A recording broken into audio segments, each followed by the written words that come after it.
This episode is sponsored by BetterHelp. The holidays are over, the decorations are down, and suddenly everything feels a little empty. It's normal to feel the winter blues after the holiday excitement. January, February, and March are by far my least favorite months of the year. It's cold and dark, and I have to get some extra vitamin D on board. I also need to keep my regular scheduled appointments with my therapist. So if you're feeling that post-holiday funk, I definitely suggest you checking out BetterHelp because maybe it's time to talk. You might also be one of those people like me who makes New Year's resolutions and you get super motivated. So maybe you need someone behind you to hold you accountable and come up with a plan to meet your goals. BetterHelp is super convenient, totally online. You have a therapist right at your fingertips whenever you need them. So head over to betterhelp.com/wifeofcrime1 to get 10% off your first month. That's betterhelp.com/wifeofcrime1 for 10% off your first month. This podcast is an unscripted, unedited conversation about true crime. We take the cases very seriously, but I don't take myself seriously at all. And neither should you. Welcome to Wife of Crime. So, Russ. The 1920s was a time in our country when booze was outlawed. It was also a time where crime was running rampant. There were bootleggers, gangsters, and people committing crimes out of desperation. The story I'm telling you today is about one man's resilience. Because no matter how many times a group of men tried to murder him, he wouldn't die. This is the case of the unkillable Michael Malloy.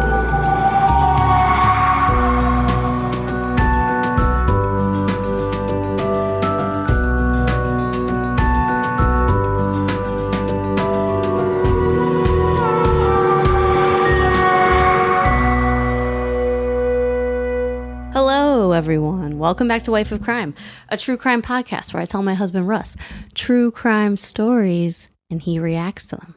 What's up, folks? It's your boy Russ, a.k.a. Big Mold, a.k.a. I ain't got another a.k.a. What up?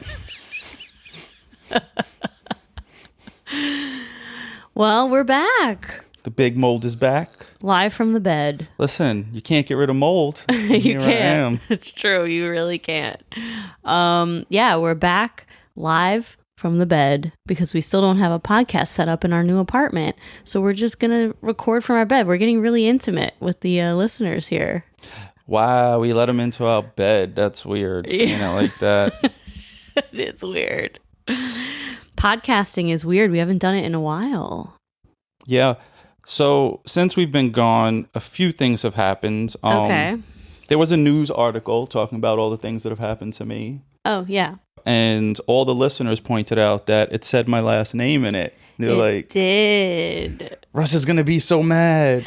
The best part about the comments, so like this, for everyone who doesn't know, this local newspaper in New Jersey this reporter wrote an article about Russ because of the GoFundMe and blah, blah, blah.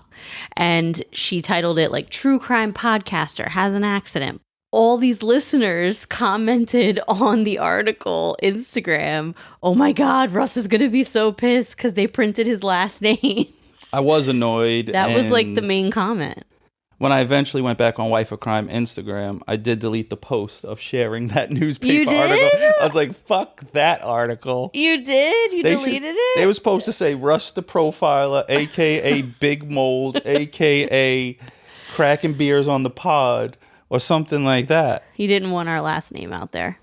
I'm just Russ. Okay. Listen, I grew up with tons of people that I don't even know their real name. That's true. You do have some friends that you have no idea what their real name is. Like my friend Buddha. I don't know his name. That's true. Your friend Frito. I didn't know Frito's real name for a really long time. Yeah. So, I mean, we knew this kid growing up named Alpo.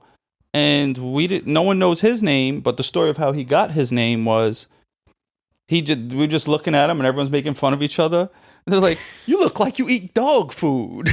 And then ever since that day, it's like, yo, he eats Alpo. And ever since that was his name. His name has been Alpo for the rest of his life. Did he hate it? Yeah, he hated I it. bet he did. When he got older, he started telling people to call him like his real name. We were like, that's not your name. I bet he was You're pissed. Alpo for life. He's in therapy now talking about it, I bet. Yeah. And then So what else happened while we were away? So I saw something weird. So like everyone kept asking, where are the dogs? Oh yeah, people did ask that a lot. Where are the dogs? Where do you guys think the dogs were? They were with me in the Biggie's- hotel. Yo, the dogs are ride or die. They went to the hotel wherever we were at. And Yeah, they were at the hotel in Jersey. They were at the hotel with me in Chicago. And then they came to Baltimore and they're here with us now. yeah, and he's probably going to be at the door crying any second. Like, let me in. This is my house. He probably will, but Lucy's the good girl. She won't. She's the good one. Okay, what else happened while we were away? You have a whole list over there on your phone. No, that was only two things. The other thing okay. I had on there was just like something weird about the time that you spent trying to learn how to play the spoons on YouTube and really thought you were going to be a spoon player. And I wasn't going to bring that up right now. You wrote that down as something to bring up on the pod. Yeah, because like then you'd come to me slapping spoons in the room, like, look, like, what are you doing? Use those spoons to get in the kitchen and cook, woman. Shut up. I do get these like really random obsessions with things. But it's funny. Fun fact, everybody. Throughout our life, Russ is constantly picking apart every little weird like thing I do. And he's like, oh, I can't wait to put in my notes about that so I can tell everybody on the podcast about this weird thing you do. So imagine living life and having somebody wanting to tell all the weird shit that you do all the time to hundreds of thousands of people. It's a little embarrassing. They like to hear your ridiculousness and they laugh at it too. Well, the reason I really wanted to play the spoons, let me just explain. What happened was she lost a tooth. No, I didn't. And then all of a sudden it popped in her brain. What do these people do? People with no teeth. They play spoons. So Because if you can't afford a dentist, you you can't afford an instrument, well, fix your tooth. I was working at Rockwood Music Hall with you, and this band started playing, and they were really good. They were called the Good Morning Nags, and one of the guys in the Good Morning Nags plays the spoons. And he couldn't afford an instrument. And he was really good, and I was like, oh my gosh, that's so cool. And then I went down this YouTube rabbit hole, and then I found the spoon lady. She's on TikTok now. She expanded to TikTok. I found this spoon lady, and I just started I was like, oh my God, I got to learn how to play the spoons. This is so cool. And then Russ reminded me a couple weeks ago that I spent 2 months just practicing the spoon. Yeah, I wish he would get in the kitchen all that time with them spoons. Whatever. All right. So on this podcast, you have 2 jobs. You haven't done your jobs in a long time, so it's time to do it. Yeah, I was trying to file for unemployment, but the producer of this show didn't respond, so I didn't get no money. You are not getting paid. All right, so I do, what do we call this again? Review of the week. Review of the week, and you went strong for a really long time. Yeah, there was times where I forgot and had to look one up while we're sitting here, but I got one this week. Okay. It's from Allison Joe 83. It says, "Oh, Russ, this podcast makes me laugh so hard. I love how you can tell when Jess gets frustrated with Russ, yet he keeps talking. I binge this show, and it's always so entertaining. Jess's laugh is so contagious, too. Hashtag vote for Russ." They can tell when I get annoyed. That's pretty funny. I could tell when you get annoyed, but I like when you get annoyed because it's funny. Isn't that great? You like when I'm annoyed. Yeah, you roll your eyes. Well, I like when you're annoyed on the podcast. When we're not on the podcast, Not in real life. you kind of just bother me. And when you're annoyed, number one thing you do is you stand in front of the TV. I do, yeah. Yeah, and then I'm more annoyed than you. Yeah, I do stand in front of the TV when I'm annoyed. That's true. Yeah. All right. So my other job is shouting out patrons. Yes. So I'm going to shout everyone out. We haven't been around a while, and I may not have all of them. If you feel you've been skipped, hit us up on Patreon, and we'll shout you out. So this week's Patreons or months or past few months Patreons are Mandy, Jennifer, LaRon, Amanda, Rose, Stephanie, Kara, Faith, Jessica, Chris, Topsy, Megan, Swara, Rachel, Letitia, Taylor, Colleen, Rebecca, Michelle, and Shannon. So, cheers to you guys. Hold on. Cheers. Since I'm in the bed, it's kind of hard. I'm opening a beer at one hand and I have to hold this mic with my hand. Yeah. You know, makes it a little more difficult. This podcast is getting really low budget. I need a fucking stand. That's so Who's funny. in charge of this shit? Do they make bed stand podcasts? They might. I mean, pod stand. You know what I mean, folks. I lost it. Mic stands for the bed. Stands for the bed. Yeah.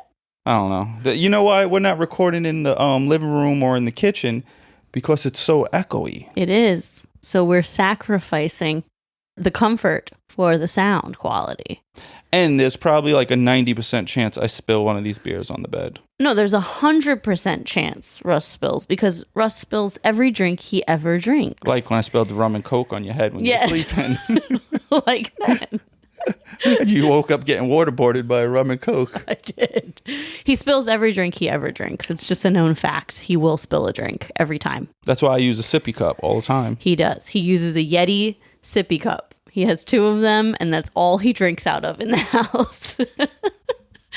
On our Patreon, we have bonus content, and every month we do True Crime and Chill, where we watch a documentary and rate and review it and talk about it. And we haven't done it, obviously, in the past few months, but we're hoping to get back to True Crime and Chill in November. Yeah. Okay, so from the year 1920 to 1933, it was a really sad time in our country. Do you happen to know why? Probably the Great Depression. Well, not only because of it being the Great Depression, but it was also Prohibition.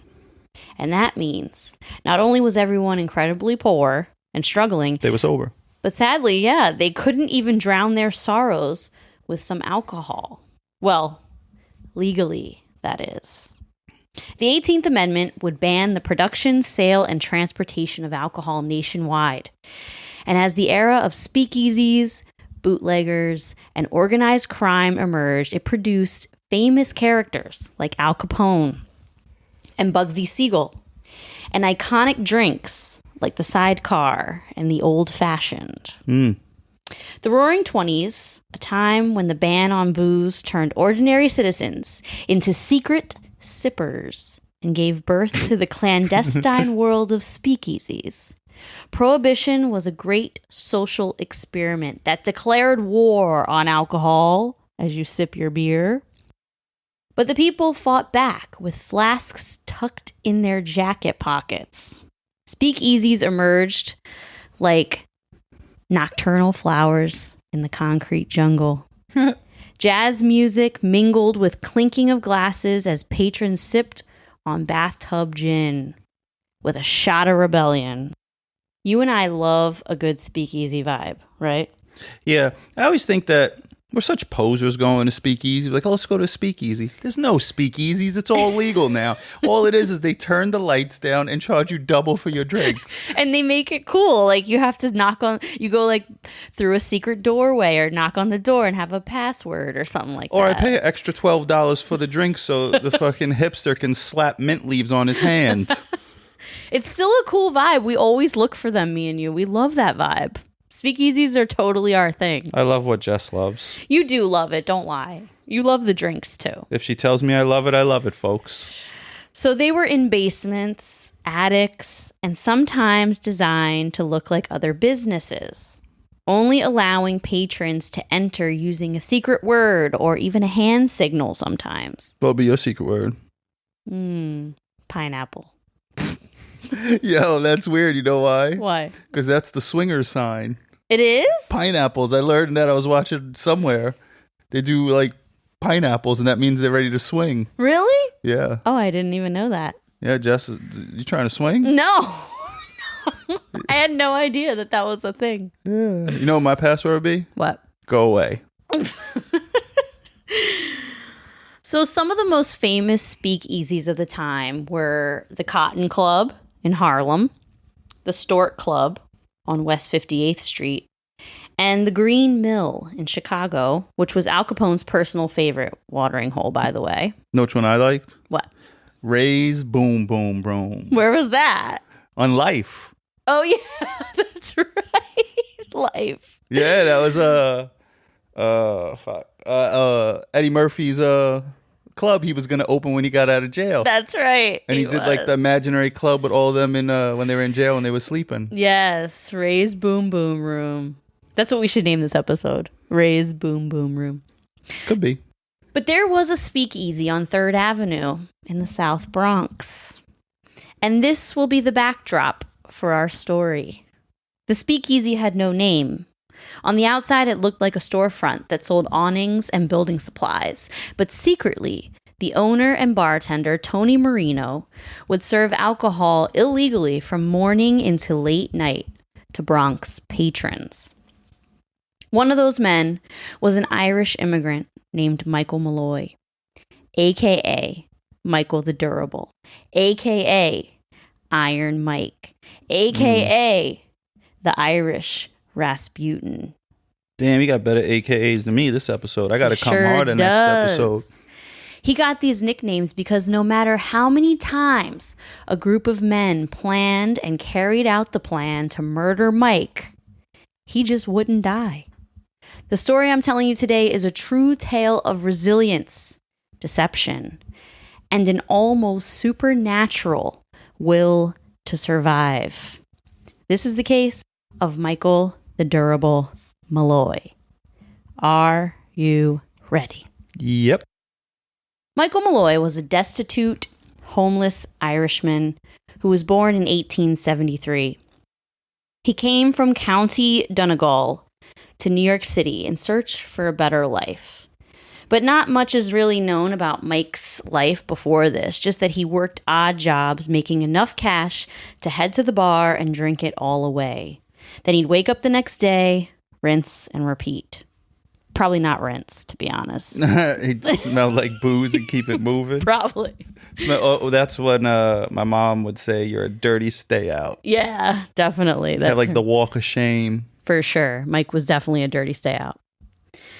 Mike became a regular at the nameless bar on 3rd Avenue in the Bronx. The owner, Tony Marino, was there every morning ready to serve Mike his drink. He'd walk in the bar and like clockwork, he would say, "Another mornin's mornin', if you don't mind." And Tony would pour him his whiskey. Like so many businesses during the Great Depression, Tony's bar was struggling to stay open. So one day, while playing cards, Tony, another bartender named Joseph Murphy, and a local undertaker named Francis Pasqua decided they all needed a quick come-up. And they started bouncing around ideas. Finally, they landed on the idea that they would commit insurance fraud. Together, they concocted a plan to take out multiple life insurance policies on Mike Malloy. Wait a minute. So you can just take out an insurance policy on anyone you want? Well, what's going to happen is, because you're getting ahead of the story. Because I was just thinking, like, I thought only a wife or husband or someone could do it. Because, like, you did it on me sneakingly, and I found out. It wasn't sneakingly. It was through my job. And you can take out life insurance policies on yourself. I think you just used my word that wasn't a word right behind me. Sneakingly. Oh, well, you can take out life insurance policies on yourself or your spouse. So they had to marry him. No. The story is, you'll find out how they did it. I know. So they decided to take out multiple life insurance policies on Mike Malloy because to them, he was expendable. He was a nuisance even. It's actually pretty sad, to be honest. This guy, he just wants to get drunk. He's not hurting anybody. He's in there with a red face with high cholesterol and stuff, drinking all day. And he's not doing anything to anybody. He's just getting drunk. Yeah, those drunks at the bar live forever. They do, yeah. So the trio saw an opportunity to exploit his vulnerable circumstances for their gain. They thought, man, this will be a piece of cake. We will just let him drink here every day for free. And very soon, he'll just drink himself into liver failure and he'll die. Joke's on you. You're trying to have an Irish person drink themselves to death. Right? What an idiot. Right, Chip? If you're out there listening. So the group paid a guy to go to multiple insurance brokers and get life insurance policies under Malloy's name. They paid him to pretend like he was Mike Malloy. Mm. And he got a bunch of policies. If everything went according to plan, the trio would net $3,576, which would be about 54 grand today. Mm. In the next few months, the three men recruited 2 more people to be part of the nefarious plan. The newspapers would later dub this group the Murder Trust. It comprised of Tony Marino, Joseph Murphy, Francis Pasqua, Hershey Green, and Daniel Kreisberg. After the policies were opened, Tony began letting Mike drink there for free, keeping his glass full all day and night. Oh, Mike was probably so happy. So happy. He was like, oh my God, I won the lottery. I never have to go. I only go to work to get money for booze. Yeah. I'm not going to work. Exactly. However... So now, joke's on them. Mike is going to sit there, drink all day, and annoy them to death. Right. Well, after a few weeks, Iron Mike proved surprisingly resilient, earning his nickname through an uncanny ability to withstand the effects of excessive drinking. He'd end the night passed out, but to the group's surprise, he would always stumble into the bar the next morning and say, "Another mornin's morning, if you don't mind." Tony was pissed. He thought, okay, we got to up our game. All that's happening is Mike is drinking me out of business. Now we're going to give him some cocaine. Well, he suggested to the group, why don't we just put a bullet in his head? Oof. But the other men reminded Tony that it needed to look like an accident. So the men went back to the drawing board, trying to come up with a new way to off Malloy. Last year, Save More Money was the most popular New Year's resolution in America. Clearly, a lot of us feel like our money is slipping through our fingers. Well, I don't know about you, but I'm not the best saver, and I don't know much about investing until I started saving and investing with Acorns.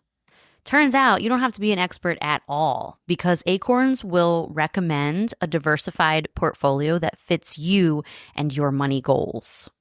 And I always thought that when people say, ooh, I invest in stocks, that they had a ton of money or something. Well, you don't need to be rich. Acorns lets you invest with the spare money you've got right now. You can literally start with $5. And you know you guys are spending that at Starbucks on these fancy lattes. So skip the coffee and invest with Acorns. You don't even need a ton of time. Like you can just sign up and start investing within 5 minutes. Head over to acorns.com/wifeofcrime or download the Acorns app to start saving and investing for your future today. That's acorns.com/wifeofcrime. You guys already know because we have been talking about them for a while now. Via Hemp is by far one of our favorite sponsors we've ever had, okay? We use their products all the time. Maybe you're a little like me. You're a little anxious. You have a hard time settling down. You're kind of wound up a lot. If that's you, Via Hemp products are for you. Check out their website. You will find something that speaks to you. Maybe you're like Russ. You have a hard time sleeping because you have bad nerve pain or chronic pain. Then Via Hemp is for you because their gummies will help you get some quality sleep.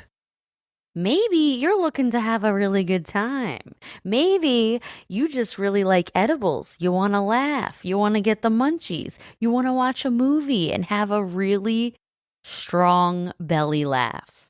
then Via Hemp products are for you, okay? They're literally for everybody. So head over to viahemp.com, promo code wifeofcrime1 to get 15% off your first order. That's VIIAHEMP.com, wifeofcrime1 for 15% off your first order. The men replace Mike's whiskey with wood alcohol, which is pure methanol. And he loved every sip of it. It's a chemical that is lethal to most humans. The 5 men hung back in the corner of the bar and watched as Mike downed one shot and waited for him to keel over. But to their surprise, nothing happened. He did another shot and another, even complimenting Tony, my hero, on his new drink and how strong and good it was. Seriously. I love it. After several shots, the night came to an end with Mike stumbling out of the bar. He surely would die soon, the men thought. And even if the wood alcohol didn't kill him, he's so inebriated, he would probably fall on the way home and hit his head or something. But the next morning, to Tony's surprise, just like hundreds of days before, Mike stumbles in, sits at the bar, and says, "Another morning, if you don't mind." The 5 men were in utter shock as they watched Malloy come back day after day and drink the wood alcohol all day long, seemingly completely immune to its toxicity. I want to try some wood alcohol. No, you don't. It sounds You'll good. die. Nuh-uh. I got a little Irish in me. Everybody's got a little Irish in them, especially in March during St. Paddy's Day. After several nights of this, one evening, Mike Malloy suddenly fell off his bar stool and dropped to the ground. All the bar patrons surrounded him, expecting him to die very shortly. Francis Pasqua, the undertaker, knelt down and felt his pulse. He said, "His heart is still beating, but his breathing is incredibly slow." The onlookers watched as Malloy took one more deep breath and finally collapsed. The men thought, "Yes, finally!" But before they could get too excited, Mike Malloy started snoring. He stayed asleep for a few hours and then woke up asking for another drink. Oh my God. The murder trust was at a loss at this point. How the hell do we get this guy to die? They discussed. They started getting creative. Joe Murphy soaked oysters in wood alcohol with hopes that the mixture would have a stronger effect. When that didn't work, Tony Marino bought sardines, let them rot, then put them along with shards of broken glass on a sandwich, hoping not only would the rotten fish make him violently ill, but the glass shards would cause internal bleeding. But Mike really enjoyed the sandwich. And in fact, he asked for another one after he ate the first one. This reminds me of like Bugs Bunny and Daffy Duck. Like they're trying to kill the Wascally Wabbit or something, like Elmer Fudd, but like joke's on you. Exactly. And this is a true story. You can look it up. It's 100% true. Maybe we could name this one Wascally Wabbit. The murder trust held an emergency meeting. With a gavel? They did. They held an emergency meeting. They had to find a way to kill Mike Malloy. They came up with a plan to get him blackout drunk, then soak him with water and leave him outside overnight in the freezing December weather.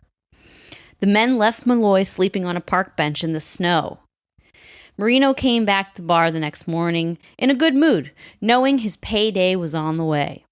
But when he opened the door, his heart sunk when he saw Mike Malloy sitting at the bar waiting. He told Marino he was picked up by the police, who took him to a shelter overnight so he could get warm and dry. First shower he's had in a long time. Right? So Tony Marino poured him his drink.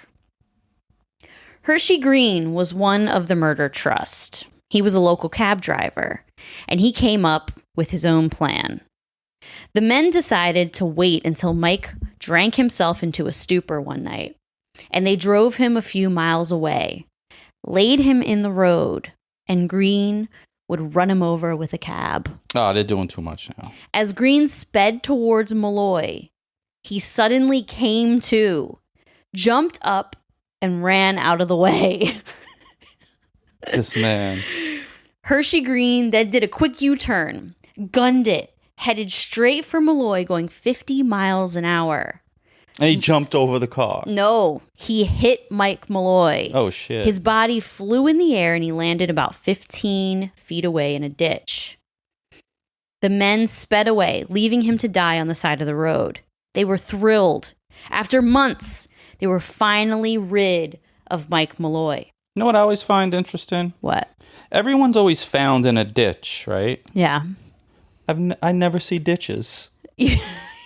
Ditches are everywhere. Grass is always like level and normal. They're like, he's in a ditch. Like, where do you guys live that there are unlimited ditches? Well, this was in the South Bronx. There ain't no ditches. Oh, okay. Maybe some bitches. But that's about it. Well, after months, they were finally rid of Mike Malloy. They went to Tony's bar to celebrate. But just 3 days later, Tony Marino was speechless when Iron Mike walked through the door of the bar, covered in bruises and bandages, and said he just got out of the hospital and he needed a drink to ease his pain. I feel like this is a local bar in our neighborhood. This is the type of shit that goes down. This is definitely the type of shit that goes down in the Bronx. This was set in the Bronx. It makes complete sense because the descendants of these guys probably still live in the Bronx. Definitely. Mike Malloy's descendants or his nieces and nephews is somebody we've served drinks to in the Bronx. 1,000%. And I probably hate them. He was alive. He couldn't remember the details of the night. He just remembered seeing headlights coming toward him before waking up in the hospital. 7 months after their first meeting, the murder trust finally succeeded at killing the unkillable Mike Malloy.